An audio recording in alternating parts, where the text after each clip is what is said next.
Welcome to my channel friends. ನಮಸ್ತೆ friends, ನಿಮಗೆಲ್ಲರಿಗೂ ನಾನಿವತ್ತು ಕಾಳುಮೆಣಸು ಬಗ್ಗೆ ಹೇಳ್ತಾ ಇದ್ದೀನಿ. ಕಾಳುಮೆಣಸು ಇದು ವಾಣಿಜ್ಯ ಬೆಳೆ. ಇದು ಸಾಂಬಾರು ಪದಾರ್ಥವಾಗಿದೆ. ಇದು ಚಿಕ್ಕಮಗಳೂರು, ನಮ್ಮ ಮಲೆನಾಡು ಭಾಗದಲ್ಲಿ ಹೆಚ್ಚಾಗಿ ಬೆಳೀತಾರೆ. ಅದು ಬಿಟ್ಟರೆ ಕೇರಳ, ಕಾಸರಗೋಡಲ್ಲಿ ಅಲ್ಲಿ ಇಲ್ಲಿ ಬೆಳೀತಾರೆ. ಇದು ಸಾಂಬಾರು ಪದಾರ್ಥವಾಗಿದೆ ಫ್ರೆಂಡ್ಸ್. ಇದು ಮರದ ಮೇಲೆ ನೋಡಿ, ಮರ ಇರುತ್ತೆ, ಮರಕ್ಕೆ ಈ ಥರ ಬಳ್ಳಿ ಹಬ್ಬಿಸ್ಬೇಕು. ಒಂದೊಂದು ಮರಕ್ಕೆ ಒಂದೊಂದು ಬಳ್ಳಿ ಹಬ್ಬಿಸ್ತಾರೆ. ಒಂದೊಂದು ಬಳ್ಳಿ ಇಲ್ಲಾಂದರೆ ಎರಡೆರಡು ಬಳ್ಳಿ, ಮೂರು ಬಳ್ಳಿ ಹಬ್ಬಿಸ್ತಾರೆ. ನೀವು ಯಾವುದೇ ಕಾಡಲ್ಲಿ ಮರ ಇದ್ರೂ ಅದಕ್ಕೆ ಹಬ್ಸಿದ್ರೆ ಸಾಕು. ಈ ಥರ ಮರಕ್ಕೆ ಅದು ಬೆಳೆಯುತ್ತೆ. ಒಂದು 3 ರಿಂದ 4 ವರ್ಷ ಬೇಕು, ಬೆಳೀತಾ ಹೋಗುತ್ತೆ.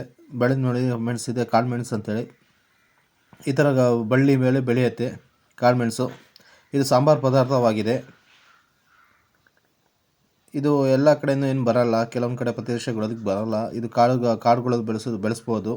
ಈಗೇನು ಎಲ್ಲ ಕಡೆಯೂ ಬೆಳೆಸ್ತಾ ಇದ್ದಾರಂತೆ. ಈಗ ಹೈಬ್ರಿಡ್ ಬೇರೆ ಬಂದಿದೆ, ತಳಿಗಳೆಲ್ಲ ತುಂಬ ತಳಿಗಳಿದ್ದಾವೆ. ಆದರೆ ಇದು ಮಾತ್ರ ಹಳೆ ಪದ್ಧತಿ ಥರನೇ ಇವರು ಬೆಳೆಸ್ತಾ ಇದ್ದಾರೆ. ಇದು ಬಳ್ಳಿಯಲ್ಲಿ ಬೆಳೆಯುತ್ತೆ ನೋಡಿ ಫ್ರೆಂಡ್ಸ್. ಇದು ಸೇಮ್ ಎಲೆ ನೋಡಿದ್ರೆ ಸೇಮ್ ವಿಳ್ಯದೆಲೆ ಎಲೆ ಇದ್ದಂಗೆ ಇರುತ್ತೆ, ಆದರೆ ತಿನ್ನಬೇಡಿ, ಇದು ಸಿಕ್ಕಾಪಟ್ಟೆ ಖಾರ ಇರುತ್ತೆ ಎಲೆನೂ. ಕಾಳುಮೆಣಸು ಎಲೆ, ಇದು ಬಳ್ಳಿ ಸೇಮ್, ಎಲೆನೂ ಸೇಮ್. ನೋಡೋ ನಿಮಗೆ ಎಲೆ ಅಡಿಕೆ ಏನು ನೋಡಿದ್ರು ಸೇಮ್ ಒಂದೇ. ಎಲೆ ಅಡಿಕೆ ಎಲೆ ತಿಂತಾರಲ್ಲ, ಸೇಮ್ ಅದೇ ಥರ ಎಲೆ ಇದೆ.